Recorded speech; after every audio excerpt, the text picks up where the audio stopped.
Hi everybody. Hope everybody's doing as well as they can. I have a few questions. I'll start off with Ian Rimmer's question. He said, can you talk about using the hands to stimulate energy centers off the body? Well, it's a complicated question. If you recall,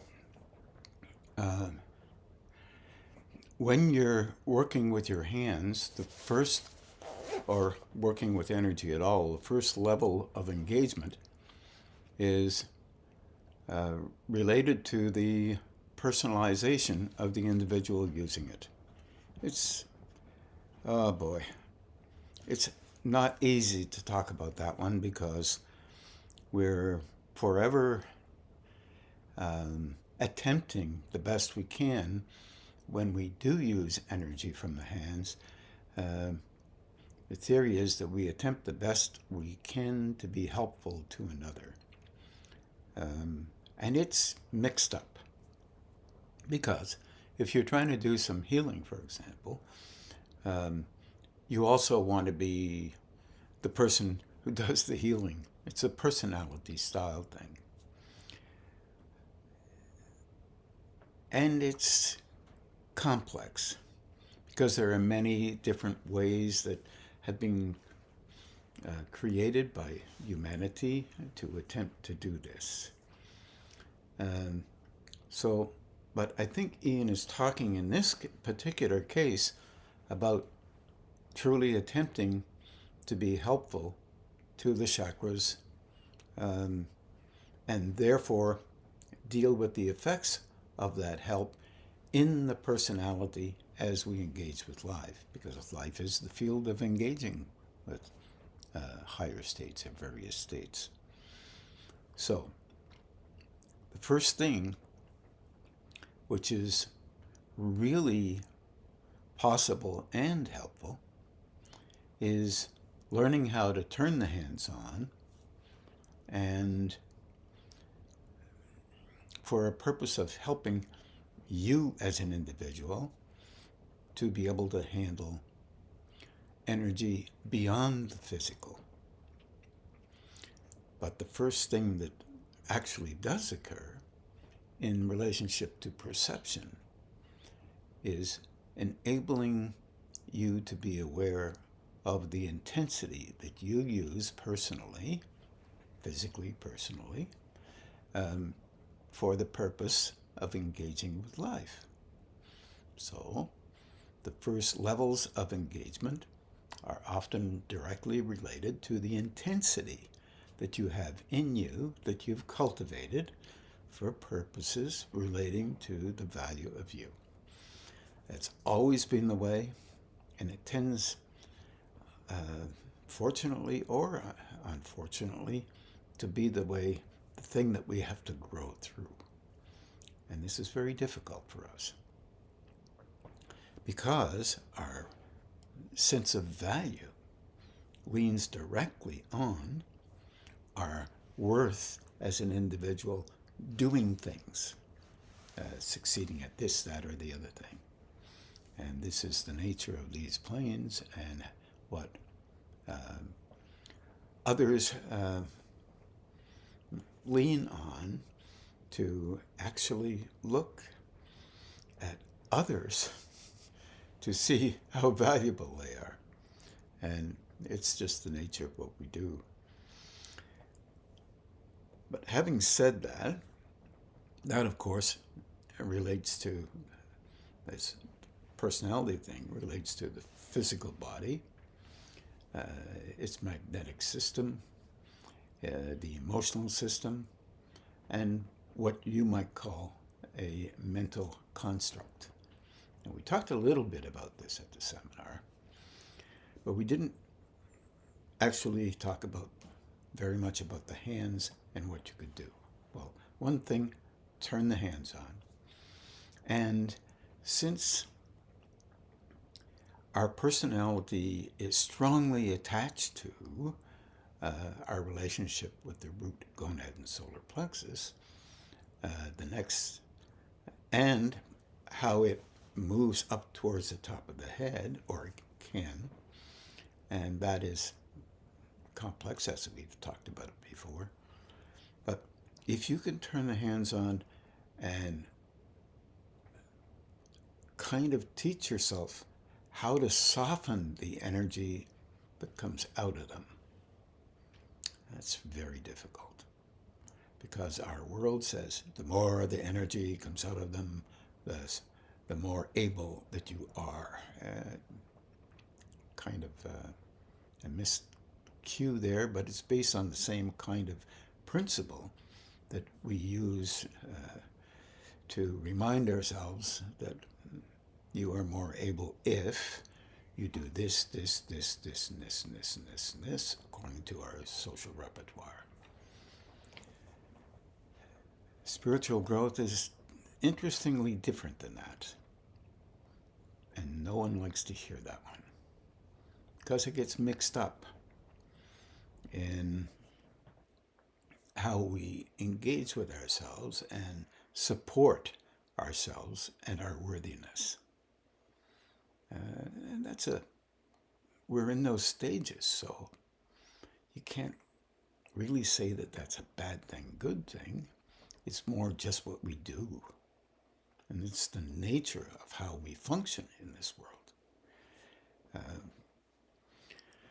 So, if you're a good hockey player, then you feel comforted by how able you are, especially if you're playing with people who aren't as able. And then later on, you get into the place where you're playing with people who are just as able and often more able than you are, and you're just another hockey player. It's not negative. You're in a place that becomes hopefully normalized. At least you were able to be there and do that. The same is true with almost everything else. So it's the nature of these kind of levels of engagement that we relate to as we're looking at other people and assessing them. Higher states don't do that. That's the shocking part. So, a suggestion. Yes, can you influence a chakra? Yes, you can. You can make it, for example, more intense. Feel stronger. You've just stretched the center to be able to have it stronger so that you can support what you believe might be true. That's another level of function. You see, however we are inside is not hidden by that flow. It's kind of supported so you can see it. So, and this is not easy. Seeing better doesn't make you always feel better unless you look at it from a perspective that makes you feel better. In other words, elevates you as more important than somebody else. Higher states don't see people as more important or less important. They see them as in a process of development. And those who develop a little more they begin to recognize that they can be helpful if they don't present their personalization stronger. This is foreign to the way we think. It's more like being available so that energy can flow. So you use your hands if you want to help the heart center to open a little bit. You don't attempt to open it. You put your hands out there and talk to that higher state. This is weird stuff. And you ask that heart center be more open in a gentle, balanced, and appropriate manner as possible. Appropriate for working with higher states. meaning so that the higher state can operate through it for a purpose that enables others more. That enables others more. No matter how many times one would repeat that, it doesn't really pass muster for the personality's view, because it comes at things from a rather personalized point of view. So using the hands to be helpful to yourself, you would ask that you would be helped in a manner that would be helpful to you in the process of your particular inner growth, inner development, better word probably, in the process that you happen to be in the patterns that you happen to believe are very special for you. You ask that become gentler, more balanced, and more respectful in relationship to others, so that you can understand you better, so that you can engage with growing in a gentler manner. This is one way to look at it. There are others, believe me. If you want to really be a good healer, memorize Gray's Anatomy. That's one method. I'm not joking. Know exactly how every body part is, and then you can send energy directly to it for the purpose of helping them. This is one of the strategies that we have here on this planet. Use icons to be helpful. Another strategy. Draw mental pictures of images, symbols that would be helpful. It can work if you have a sincerity about it, but as long as you don't put your emphasis on it so that you are transmitting you, probably don't need another person that acts very similar to you, because you won't like them. No, not because there's something wrong with you. It's just that they will begin to act a little bit like you. Well, most personalities will see that something different is happening and begin to become curious about why that's happening, and could it be helpful? Could it not be helpful? There's a kind of average you and I kicking around on these planes. That's pretty well us. And we do then begin slowly to recognize that if we can create or allow ourselves to have energy flow through us, through centers that might be a little bit more open, on different levels than only the physical, which is still important, then that would be kind of unusual and maybe helpful. But we'd need evidence to that. And when we're looking for evidence, we can find evidence anywhere we want. And because that's the way we do things, we like to find things that agree with us. So it's a complicated question, Ian. But it is quite interesting that as the hands become more open, they affect other centers.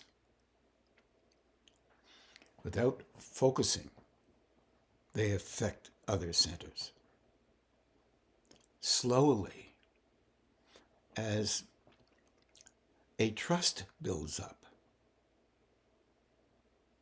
between your personalizations and a higher state, whereby the personalization is able to watch what happens as opposed to, and these are just words, as opposed to the personalization trying to control what it does, then suddenly higher state can operate through that person and may even use those centers and guide them in a way that might be helpful. But that personality is very tricky.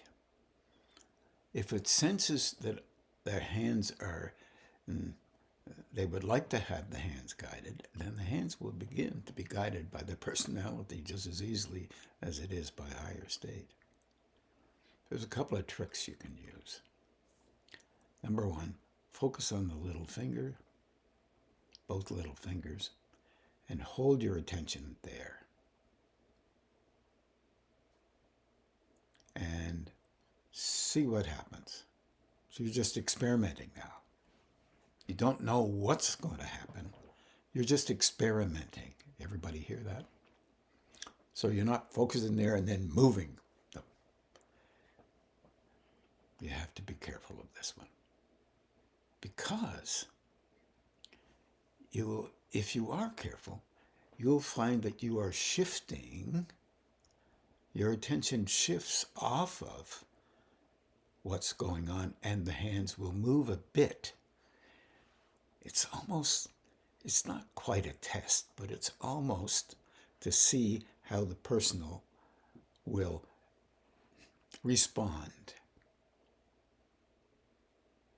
Because the personal gets off on these things. It's the nature of what we do. They become a piece or a pattern that might be important if you are supposed to be spiritual. This is a dilemma that we all face. Everyone who has ever aspired to grow internally faces the same things. Others don't become aware of that because their need to be involved personally is so strong. To have others know that they are very valuable is so strong. They can't become personally invisible long enough to let that higher state engage with those centers, could be any of them, in a way that might be helpful to others as easily. Doesn't mean they can't, but it's not easy for them. So there's no negation in it.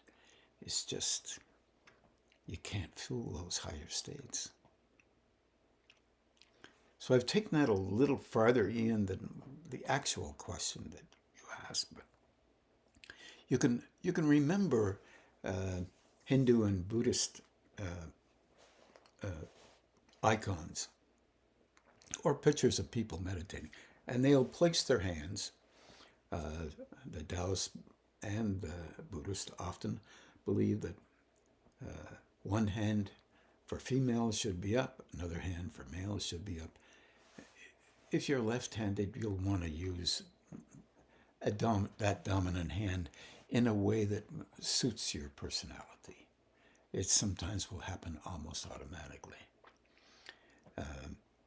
And they put it underneath the navel, which in their view is a central spot, about 3/4 or close to an inch underneath the navel that links up to the 3 lower centers. Some put them down farther, right about the pubic hairline, and that is considered to be the place where you would put your hands, and if they were turned on, energy would come up the front like this and begin to circulate around the body.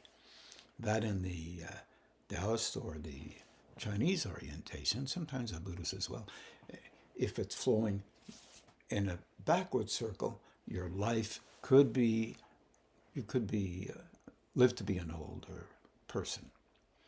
If it's flowing the other way, you would live to be engaged with the energy that helps to open structures and find a balance. Both places can find a balance. Often people have been open before in the front.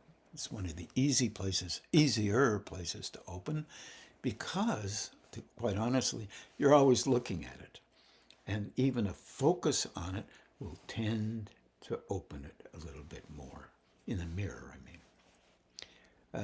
Some people meditate as we do, and they put their hands out like this. Energy comes in and flows there.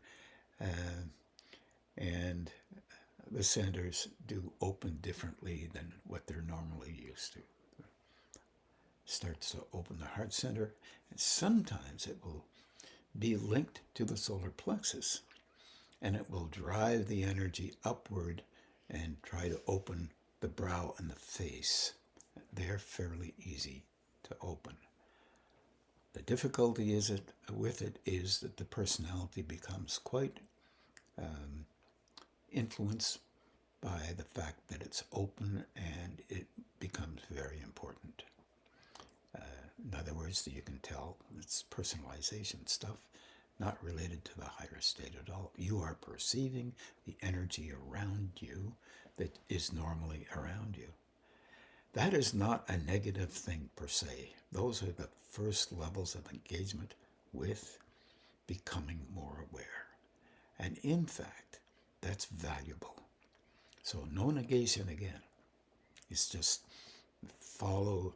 It will sometimes help and also engage so that you can begin slowly to see how you actually do engage with the intensity that you use for your purposes as a personality.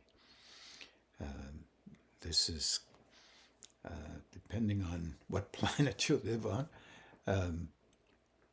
would be make you extremely important, because you would think, like our planet does, that the stronger, then the more important you are. It isn't quite the way it works, but that's what we think. So, thank you. I think I covered that. Yes, you can stimulate the centers off the body, but in doing so, those centers are, you have to learn how to deal with the increase in flow, because it affects your personality as much as it will affect anything else. And going slow with this is very, very important. So it gives you the understanding better that you can watch better how you express yourself, and do less of the criticism that you believe is very, very important for you to be a worthwhile human being. I mean, criticism of others. And that is not an aspect of higher state engagement. Even though in some religious backgrounds, some believe that God would hit you over the head with a hammer because you've been bad, or some other method of giving you a hard time. Or the other way of thinking, if your life is terrible, it's because you deserve it. This kind of nonsense. On these planes, anything can happen, and often does to many folks. So, thank you, Ian, again for that question. There's another one, and I think we're going to try this as you're sitting there, those of you who are sitting there. What we can do, Lee from Nashville asked, he would very much appreciate it if at some point you would actually lead us through the 4-way meditation exercise. I'll do that right now. Eyes open, everybody, not eyes closed. Fair enough? It might make it easier, eyes closed, but I want you to have an eyes open remnant in the personalization so you can understand exactly how this will tend to work. If you get it and you do it easier or have a harder time doing it, neither one of them means that you're better or worse. It just means not used to doing things slightly differently than how we're going to try and do it. That's all it means. So practice will help. So really, in a way, eyes open, looking forward. I apologize. All you're seeing is my face, which is kind of desperate. But what I would say is looking forward as if I'm not there, you're looking above me, for example. So you don't have to, you can hear my words and you don't have to look at me. Soften your body down the best you possibly can. Hands right down on the legs. If you want, halfway between the knees and the hips. Just be comfortable. Notice your arms, shoulders, face. And then realize that your back is on the back of your chair.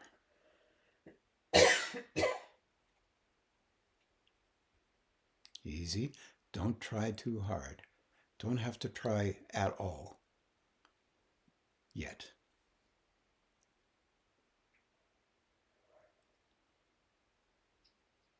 Just breathe normally.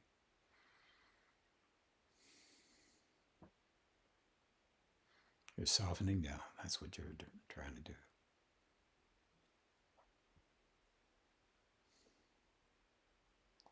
And now, bring your facing part to the side. Now, what does that mean? Your right shoulder will be back here. I'm sorry, it looks like it's the opposite one. My right side is what I'm talking about. And then all you're doing in your imagination, and I'm going to do this best I can physically, is you're turning your body like this to the side. Now I'm pointing right. It's going to look like I'm pointing left. But remember, when you are pointing forward, your right shoulder was right where your left shoulder is. And you haven't done anything other than, and your back is just through your body. Your spine will be kind of like this, right beside the other spine. 90 degrees. 90 degrees. Be there. Stay there in your imagination. Yes, if it does help, you can close your eyes. See if it does help.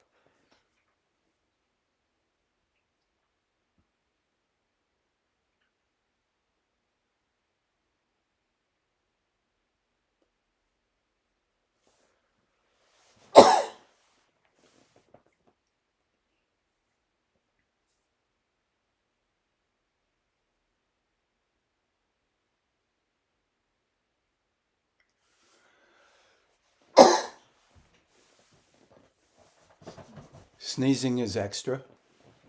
It turns my brow on in a different way, so I often will sneeze.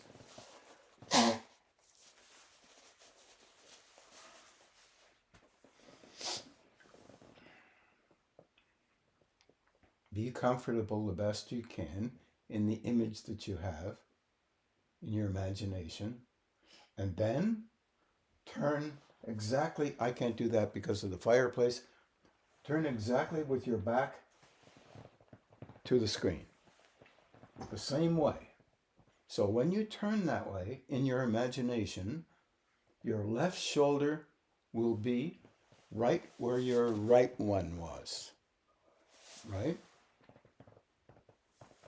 And so you're turned back like this.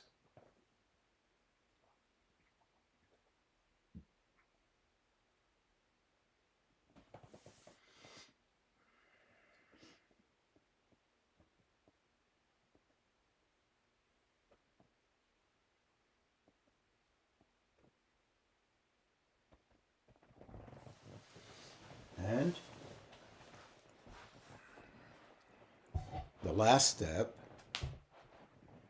is from the position at the back, you slowly turn and face the opposite direction, to 90 degrees from the front. Now your back is making a square, and there's a small gap in that square in which energy can flow. And likely will turn the top of the head on a little. Whatever you do, soften down your action. It will soften down the energy that flows at the top of the head. And let go. Just make it soft as you can.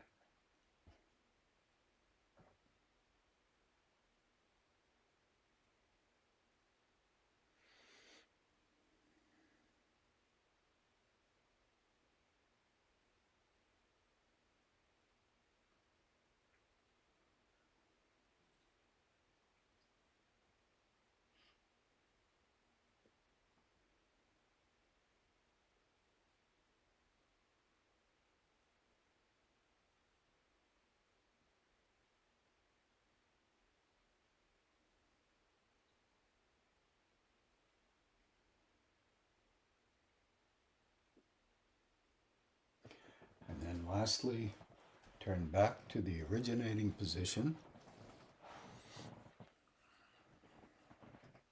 And you'll have a remnant, after you practice a while, you'll have a remnant of a perception that you are still facing this way, facing that way, facing behind you. Soften it all down.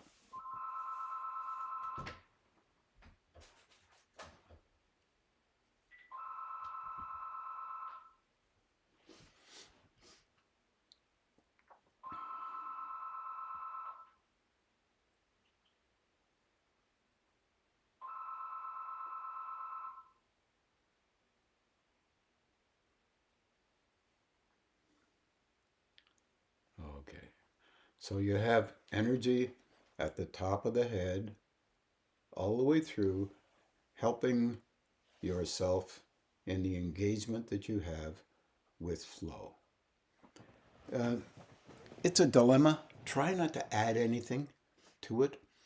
If you can do this with just being aware as opposed to trying to do something, just being aware, then it will be very helpful in helping you to maintain an awareness. If you remember the image that Deborah presented to us at the seminar, I apologize, it wasn't there at the UK seminar, so some of the folks in the United Kingdom will, or in Italy or wherever people were, will probably not be aware of it, but nonetheless, I'll try and bring it to the UK when I'm there in May. Excuse me. So it turns on the throat center as well. The reason is it turns on trying to turn on the brow, crown, and the throat, and how it can relate to the centers below the diaphragm and the heart, below the head, so that it helps them to open, and just a little beyond the personalization that has enabled you to be the person that you are, because those patterns are followed unknown to us reflexively all the time. So it will try to be helpful in those. Go slow with all of this. If you notice that there's some changes, try to understand what they are. Just try to notice how you're functioning. slow it down. Notice again, slow it down. Best you can. Nobody gets to be perfect. That is something that we've been trained to think. It's not about superior or inferior, anything of this kind of thing. It's just, that's how we're trained to think. It's more like able to be helpful somehow to the species. That's us. We're part of the species. And helpful to us and perhaps to others at the same time by doing it within yourself. Lee, if you do remember that image, it had a up about 3 or 4 feet above the head. There was a circular form, and then a form that was indicative of movement, and then kind of a square engagement. It was indicating that from the 4 directions, as some people would put words to, all directions, energy can flow through you for the purpose of being helpful. Without, and in that instance, which is part of the next question, you in a way become invisible, meaning you do not try to personally influence others. You are energetically, energy goes through you, not from you. That's a real hard sell from our point of view, because it takes the personality out of the equation and makes us think that somehow we're lesser if we're not using the personality. However, this is what we've been trained to be a part of in these levels that we're on this planet. So Lee goes on and he says, I think I understand the spiritual invisibility matter. However, I wonder about the merits and the potential pitfalls of exemplification. You're absolutely right. Of exemplification, of engaging with these things, attempting to, hopefully, with sincerity. People are not always sincere for a purpose that would relate to helping others to be more able than they are. Think about that. The model behavior and expression so as to encourage others to modify theirs in more helpful, service-oriented ways. It's a dilemma. None of us are perfect. If you get into the place where you're actually attempting to do the best you possibly can, that will be a baseline for you. And from there on in, you attempt to become better at it. You know, in Lee's case, he was a teacher. And he has definitely learned that he learns from his students. That is without a doubt the most beautiful thing in the world, as others of you who have engaged in this manner have found, because students teach you about themselves all the time, and without knowing they do. Assuming you don't know how they are, but it's not much of a secret with most folks. If you've been teaching for a while, you get to understand it. Most folks can only do what they can, even though that doesn't make any sense as a statement.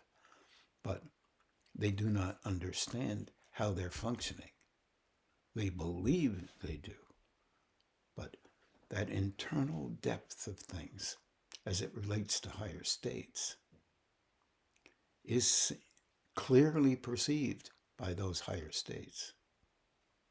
And I'll say it again, not considered to be a bad person because they do those things, but considered to be blind to what they do. And slowly can be coached to allow themselves to see. It's not a matter of just seeing it. It's a matter of allowing yourself to do something slightly different, which is not easy at all. None of us do well with this one.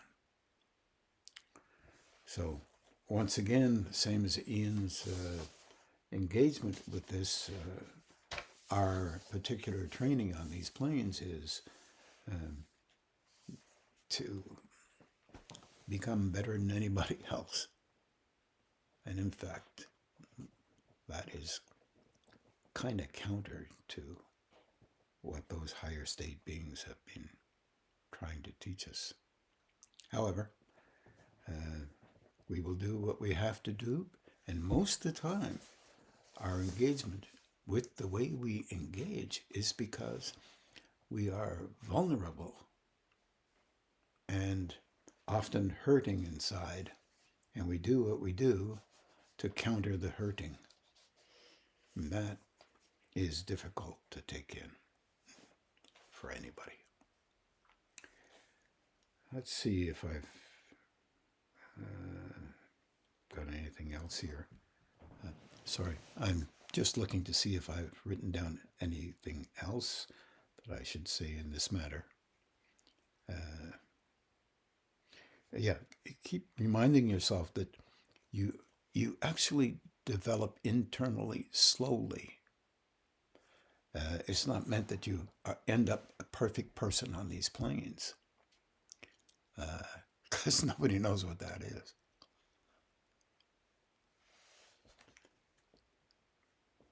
But you're looking to be able to be a conscious personality, a personality conscious of higher states operating through it, different than the intensities that you will see in the first levels of our development. And these particular contentious levels, when noted, are often noted as that we are quite superior because they're so strong. So our deep level of engaging with higher states and not utilizing any of our personality traits, and that higher state energy operating through us for purposes that are related to it, not us, that's eons away. Intermittently, it can occur, honestly. But the personality doesn't take credit for it because it knows the difference. And that, I think, is the most difficult thing, knowing the difference. It's tough because since it operates in our system is the thing that does it. I apologize for not having perfect words for this, but nonetheless, it's not a practical goal that the personality has for its own purposes, is what I'm saying. The goal is to let go and let that higher flow be noted by us as operating through us, not from us, and for purposes that we may or may not understand. So that's, once again, that's kind of in a kind of funny way, learning how to trust when our trust levels are so low. And there will be a question probably next Thursday, if I'm up to it, on trust that Marlene asks, and I'll try to do the best I can with that one. So right now we're going to meditate again. And this time you can try the four-way meditation if you want. You don't have to. It's just a little practice. Or you can try whatever personalized way that you feel you've gleaned. And we'll meditate for roughly an hour or so. Have a good evening, everybody.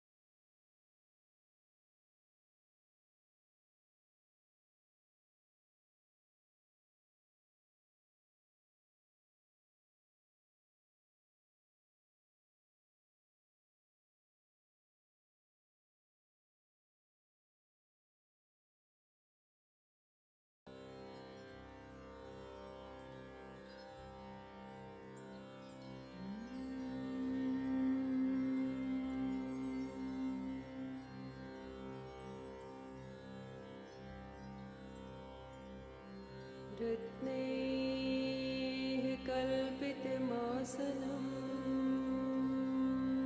हिमजलैः स्नानं च दिव्याम्बरम्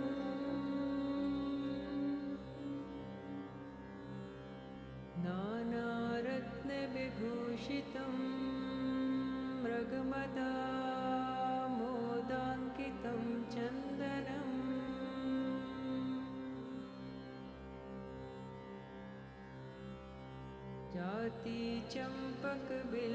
जातिचम्पकबिल्वपत्ररचितं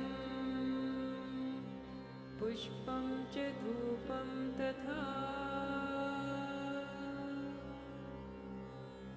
दीपं देवदयानिधे पशुपते हृत्कल्पितं गृह्यताम्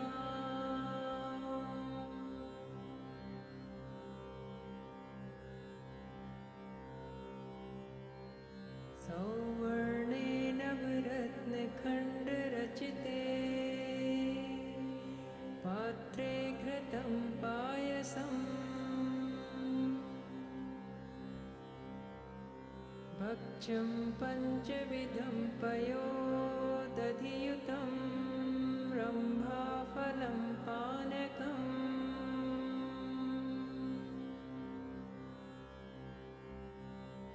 शाकानां यतं जलं रुचिकरं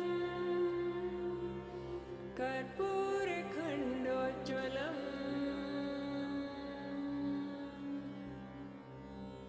ताम्बूलं मनसा मया विरचितं भक्त्या प्रभो स्वीकुरु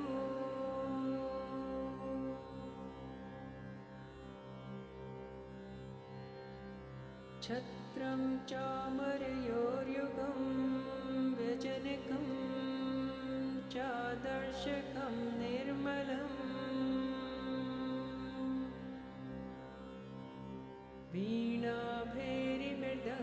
वीणाभैरिमृदङ्गकोहलकला गीतं च नृत्यं तथा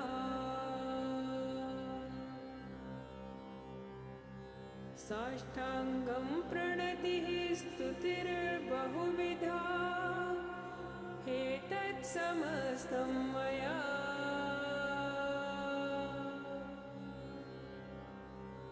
सङ्कल्पेन समर्पितं तव विभो पूजां ग्रहाण प्रभो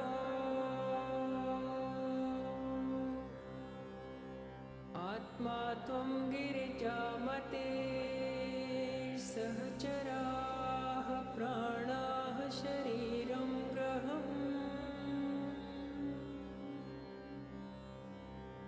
पूजा ते विषयोपभोगरचना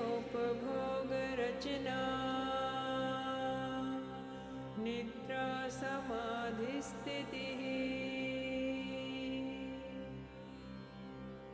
सञ्चारः पदयोः प्रदक्षिणविधि स्तोत्राणि सर्वा गिरो यत् कर्म करोमि तत् अखिलम् शम्भो तवाराधनम्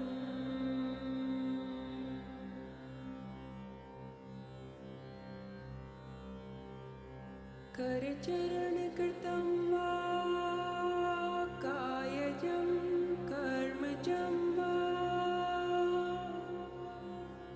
श्रवणनयनजं वा मानसं वा पराधम् विहितमविहितं वा सर्वमेतच्छमस्व जय जय करुणाब्धे श्री महादेव शम्भो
न तातो न माता न बन्धुर्न दाता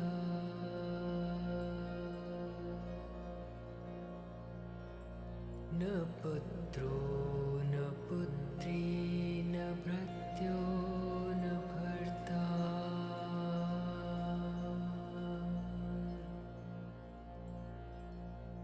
न जाया न वेद्या न वृत्तिर्ममैव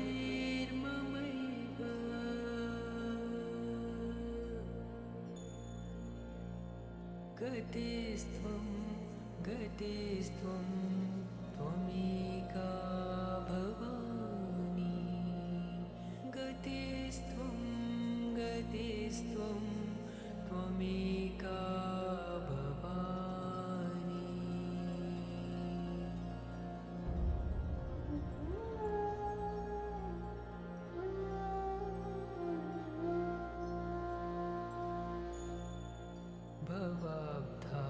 भवाब्धावपारे महादुःखभीरो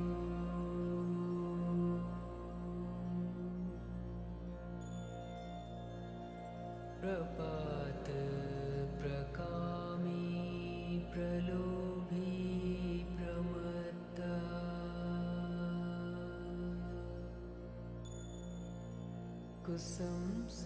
कुसंसारपाश प्रबद्धः सदाहम् गतिस्त्वं गतिस्त्वं त्वमेका भवानी गतिस्त्वं गतिस्त्वं त्वमेका भवानी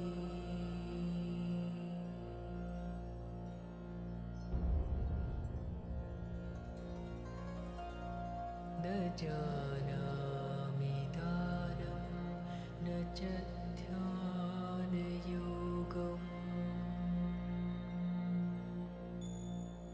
न जानामि तन्त्रं न च स्तोत्रमन्त्रम्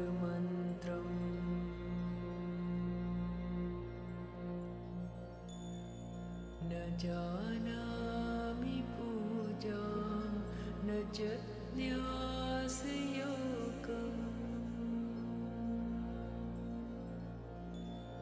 गतिस्त्वं गतिस्त्वं त्वमेका भवानि गतिस्त्वं गतिस्त्वं त्वमेका भवानि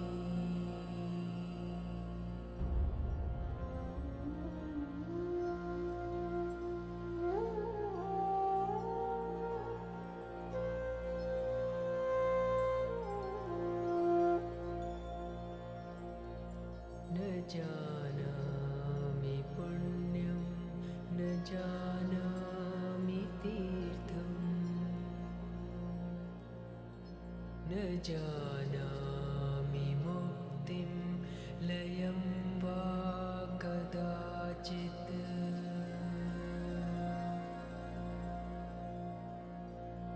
न जानामि भक्तिं व्रतं वापि माता गतिस्त्वं गतिस्त्वं त्वमेका भवानि गतिस्त्वं गतिस्त्वं त्वमेका भवानि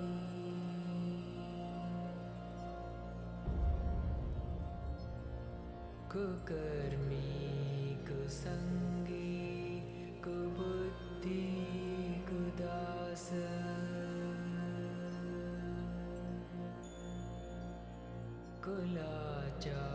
कुलाचारहीन कदाचारलीन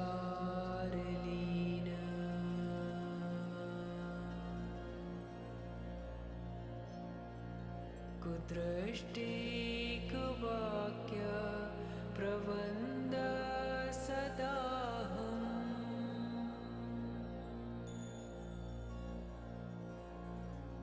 गतिस्त्वं गतिस्त्वं त्वमेका भवानि गतिस्त्वं गतिस्त्वं त्वमेका भवानि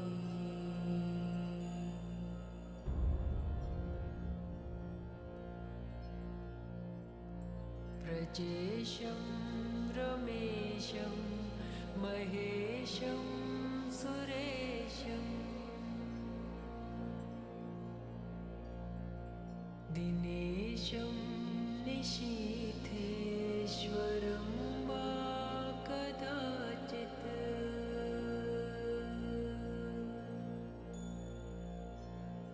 न जानामि चान्यत् सदाहं शरण्ये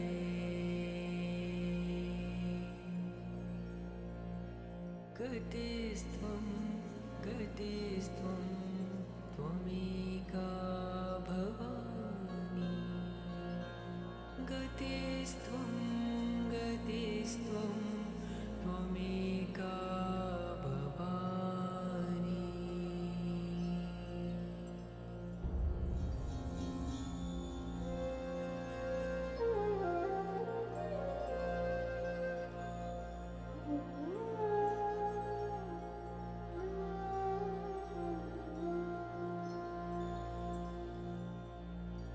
विवादे विषादे प्रमादे प्रवासे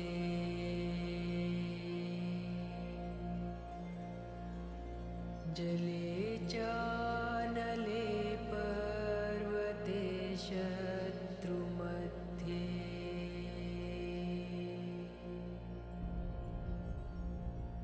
अरण्ये शरण्ये सदा मां प्रपा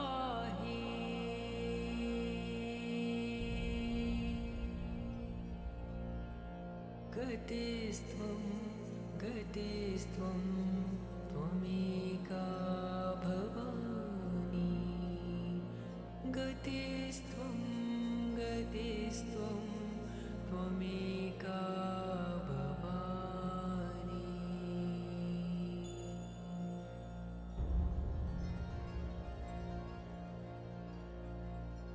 अनाथो दरिद्रो जरारोगयुक्तो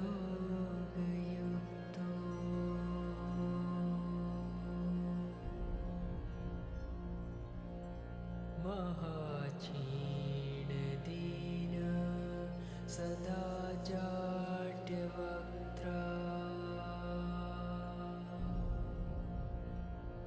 विपत्तौ प्रविष्ट प्रणष्ट सदाहम्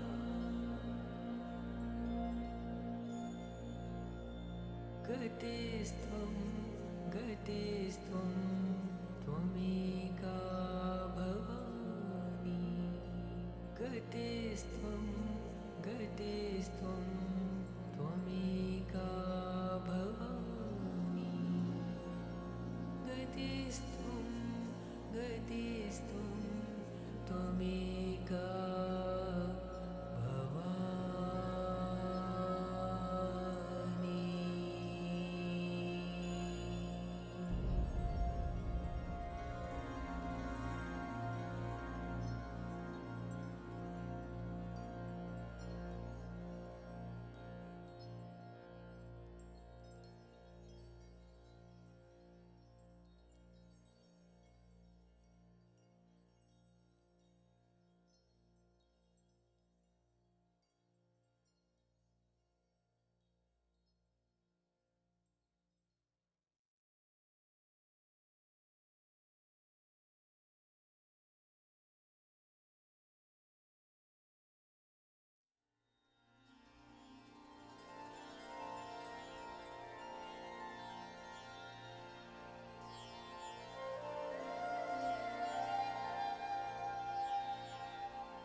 शिवोऽहं शिवोऽहं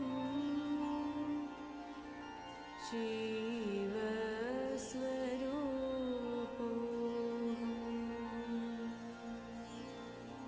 शिवोऽहं शिवोऽहं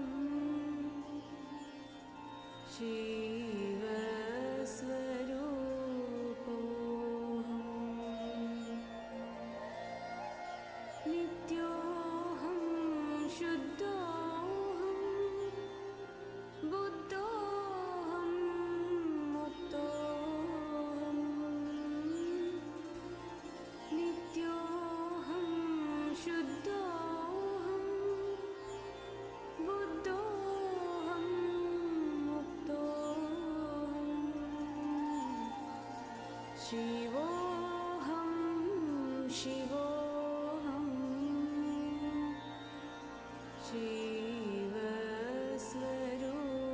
शिवस्वरूपोऽहं शिवोऽहं शिवोऽहं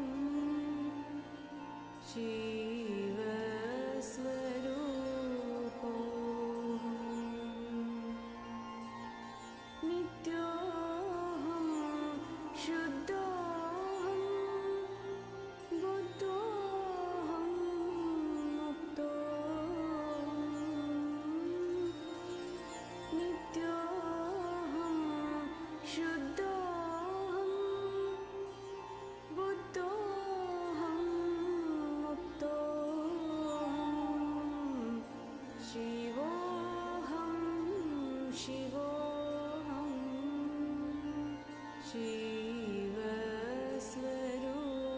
शिवस्वरूपोऽहं शिवोऽहं शिवोऽहं शिव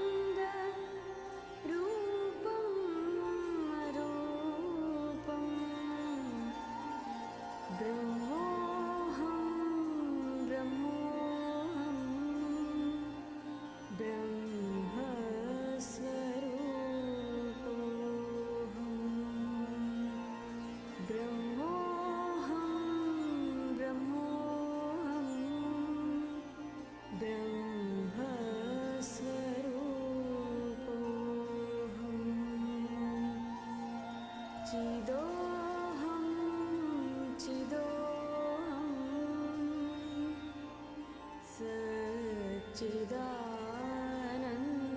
सच्चिदानन्दोऽहं चिदोऽहं चिदोऽहं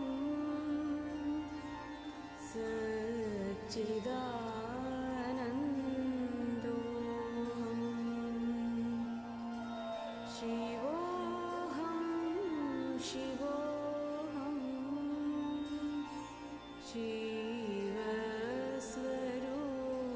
शिवस्वरूपोऽहं शिवोऽहं शिवोऽहं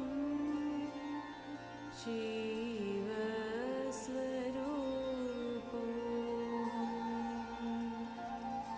नित्योऽहं शुद्धोऽहं बुद्धोऽहं मुक्तोऽहं नित्योऽहं शुद्धोऽहं बुद्धोऽहं मुक्तोऽहं शिवोऽहं शिवोऽहं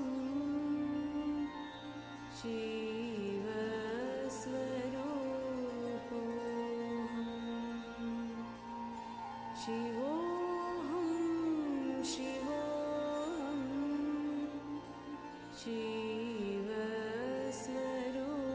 शिवस्वरूपोऽहं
मनोबुद्ध्यहङ्कार चित्तानि नाहं न च श्रोत्रजिह्वे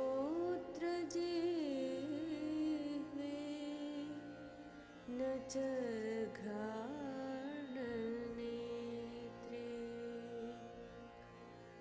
न च व्योमभूमिर्न तेजो न वायु चिदानन्दरूपः शिवोऽहं शिवोऽहं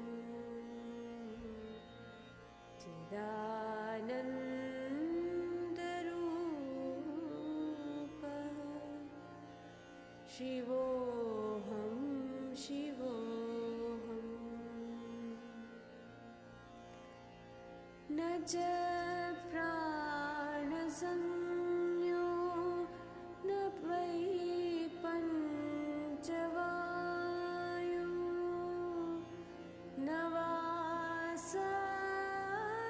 सप्तधातु न वा पञ्चकोश न वाक्पाणिपादं न चोपस्तपायु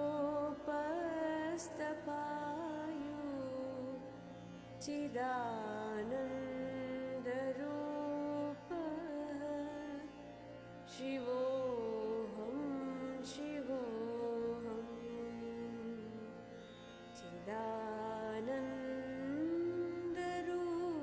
चिदानन्दरूपः शिवोऽहं शिवोऽहम्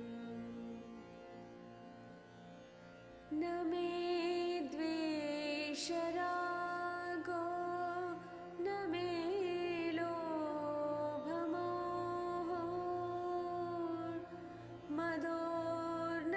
मदोर्नैव मे नैव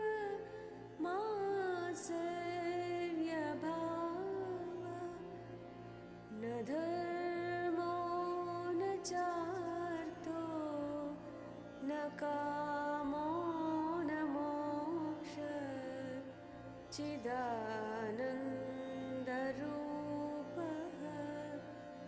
शिवोऽहं शिवोऽहं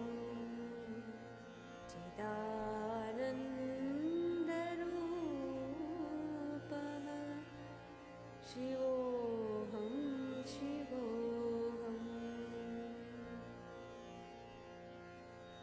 न पुण्यं न पापं न सौख्यं न दुःखं न मन्त्रो न तीर्थं न वेदा न यज्ञः अहं भोजनं नैव भोज्यं न भोक्ता चिदानन्दरूपः शिवोऽहं शिवोऽहं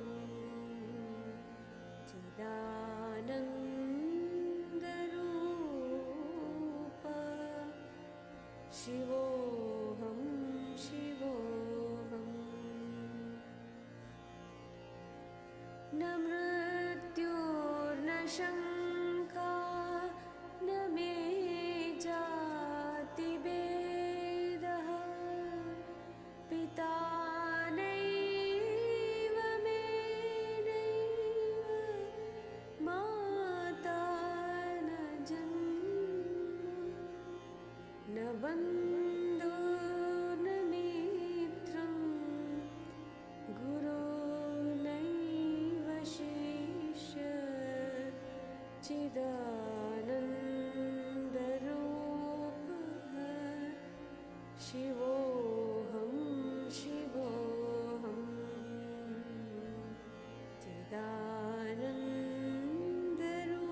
चिदानन्दरूपः शिवोऽहं शिवोऽहम् अहं निर्विकल्पो निराकाररूपो विभुत्वाच्च सर्वत्र सर्वेन्द्रियाणां न च सङ्गतं नैव मुक्तिर्न मेया चिदानन्दरूपः शिवोऽहं शिवोऽहं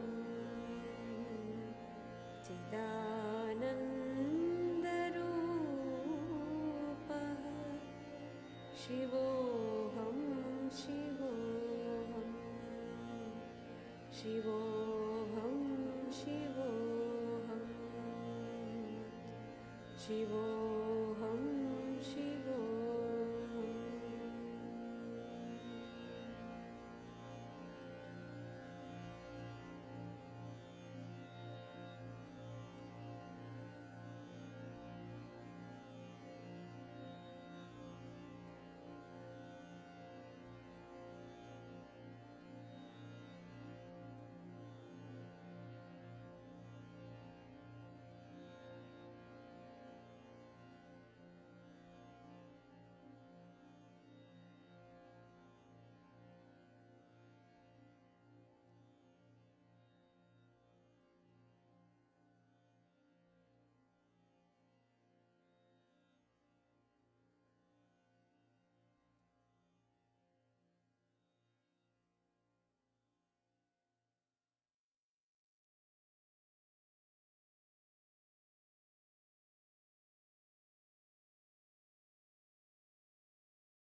चितलिङ्गम्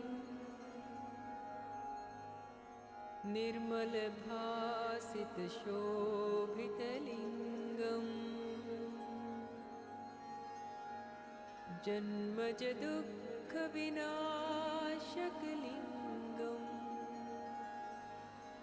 तत्प्रणमामि सदा शिवलिङ्गम्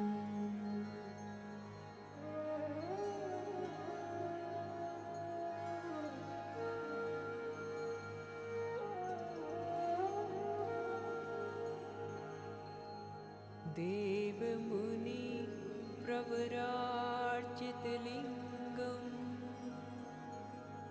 कामदहन करुणाकरलिङ्गम्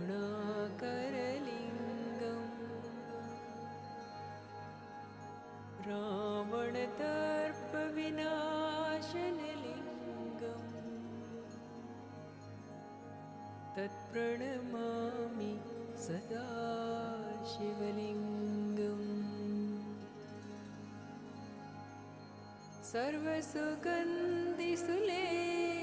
सर्वसुगन्धिसुलेपितलिङ्गम्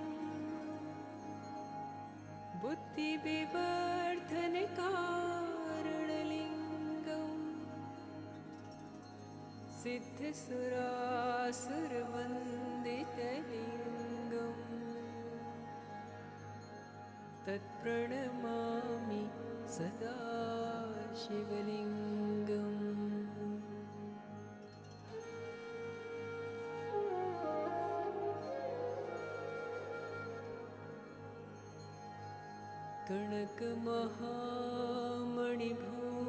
कणकमहामणिभूषितलिङ्गम् फणिपतिवेष्टितशोभितलिङ्गम्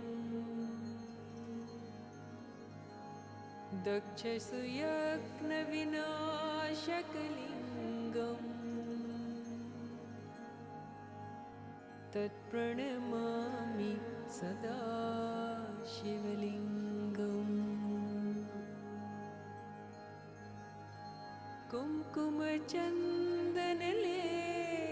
कुङ्कुमचन्दनलेपितलिङ्गम् पङ्कजहारसुशोभितलिङ्गम्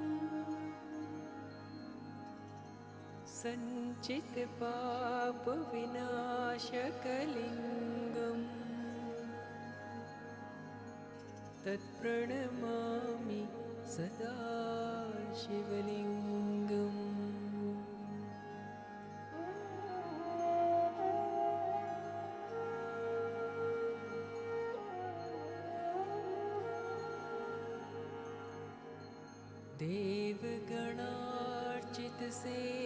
देवगणार्चितसेवितलिङ्गम् भावैर्भक्तिभिरेव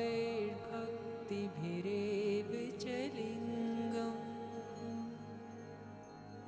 दिनकरकोटिप्रभाकरलिङ्गम् तत्प्रणमामि सदा शिवलिङ्गम्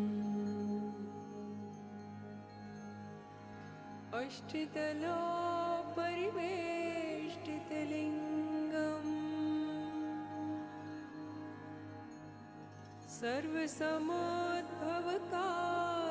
सर्वसमोद्भवकारणलिङ्गम्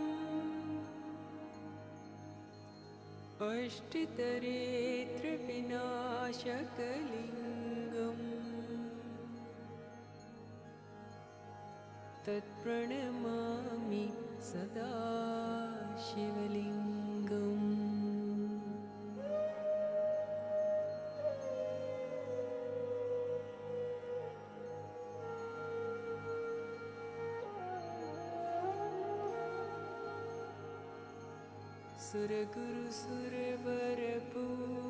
सुरगुरुसुरवरपूजितलिङ्गम् सुरवनपुष्पसदार्चितलिङ्गम् परमपदं परमात्मकलिङ्गम् तत्प्रणमामि सदा शिवलिङ्गम् तत्प्रणमामि सदा शिवलिङ्गम्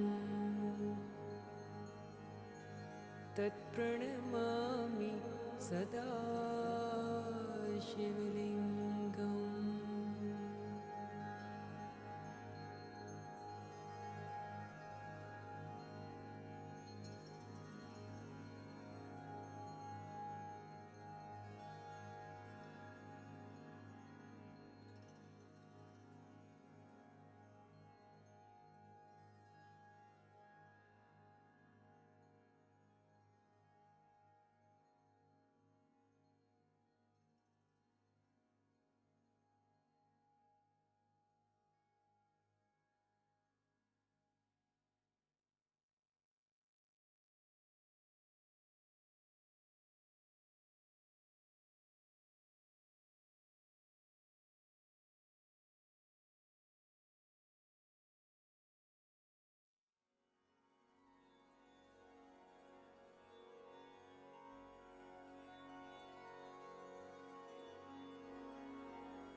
And now we'll just begin to do the balancing and grounding.